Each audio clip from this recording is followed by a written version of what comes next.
તો જય માતાજી મિત્રો, આ વાત છે દરેક સમાજ માટે, દરેક કુંભ માટેની. અને જેમ આપણે નથી કહેતા કે કોઈ પણ છોકરાને જ્યારે આપણે મોઢા જેમ મન ફાવે તેમ એ બોલતું હોય તો એ મોઢા છૂટું થઈ જાય, એમ આપણે અત્યારે હાલ મોઢા છોટું કોને કર્યું છે ખબર છે? સોનાને, ગોલ્ડ, સોનું. મિત્રો, આજે તમે સોનાનો ભાવ સાંભળો તો મારા અંદાજે 1,25,000 થી 30,000 રૂપિયા છે. પરફેક્ટ ખબર નથી પણ આટલો ભાવ છે. હવે આટલું બધું મોંઘું સોનું કોને કર્યું? આપણે જ કર્યું. આપણે ખરેખર 1 વર્ષ સોનું ખરીદવાનું બંધ કરો તો ઓટોમેટિક સોનાના ભાવ વધારે નથી કહેતો પણ 30-35,000 તોલું આવશે. પણ એ ક્યારે કે આપણે બધા મળી અને સોનું નહીં ખરીદો ત્યારે. ચલો, મેં તો કીધું, પણ એમ કે જે લોકો પૈસાવાળા છે, બરાબર, એ લોકોને તો કોઈ ફેર નથી પડવાનો. ફેર કોને પડે? એક હાવ નાના માણસો અને એક વચ્ચેના. બાકી જે 2 નંબરનું કરે છે બધી રીતનું, ક્યાંથી પૈસો લાવવા શું છે, એ લોકોને તો કોઈ ફેર પડવાનો નથી. ફેર આપણા જીવને પડવાનો છે. એટલે મિત્રો, તો હું એમ કહું છું, દરેક સમાજને તો મારો કહેવાનો અધિકાર નથી, બરાબર છે, પણ હું મારા ક્ષત્રિય સમાજને તો ખાસ કહીશ કે તમારી પાસે જો 1 વીઘો છે અને હવે પછી ધ્યાન નહીં રાખો તો 1 વીઘોએ બચવાનો નથી. આજે ચાંદીના ભાવ આસમાને પહોંચ્યા, સોનાના ભાવ ક્યાં પહોંચ્યા. હવે એક નાના મોટો આપણે પ્રસંગ કરવો હોય તો આપણે મિત્રો શું કરીએ છીએ? કહો તો પછી આપણો સમાજ એકઠા તો બધા એક થાવ, બરાબર, અને જે વસ્તુ જોતું હોય એટલું લાવો અને આપણી દીકરીઓને બહેનોને પૈસા આપો. સોના ચાંદી તમે જુઓ, આટલું બધું મોંઘું. આપણે શું એક વસ્તુ ખાલી 10 ગ્રામના 1 તોલાનો ભાવ છે 1,25,000-30,000.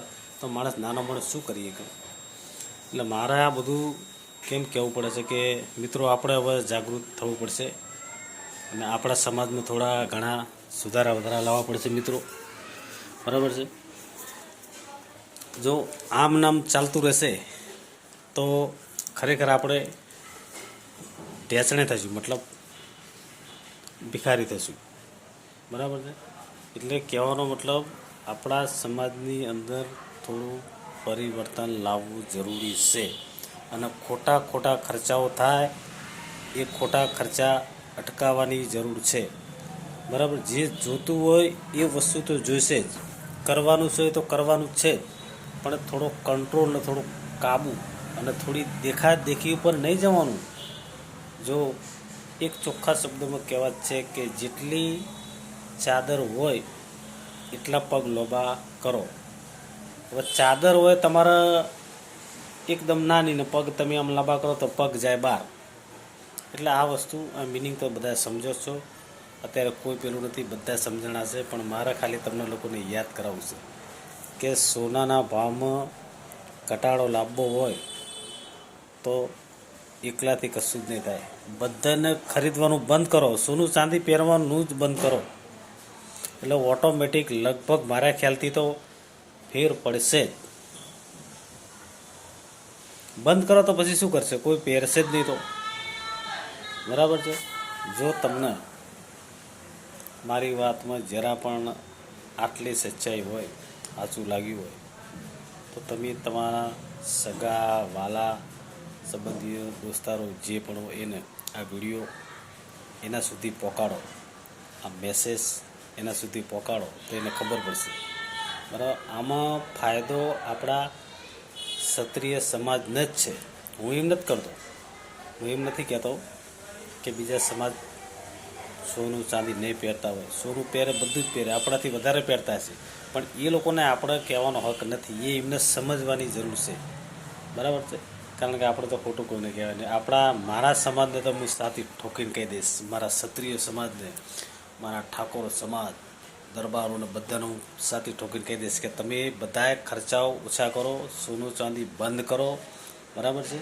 નકા આપણી પાસે જે વિઘો છે એ નહીં રહે, બરાબર. દરેકની વાત છે, આમાં બધા જ આવી ગયા મિત્રો. અત્યારે તો હું બસ વધારે કંઈ નથી કહેતો, આટલું જ. જય માતાજી પ્લસ જય પિતાજી, અને પિતાજીને બી યાદ કરો.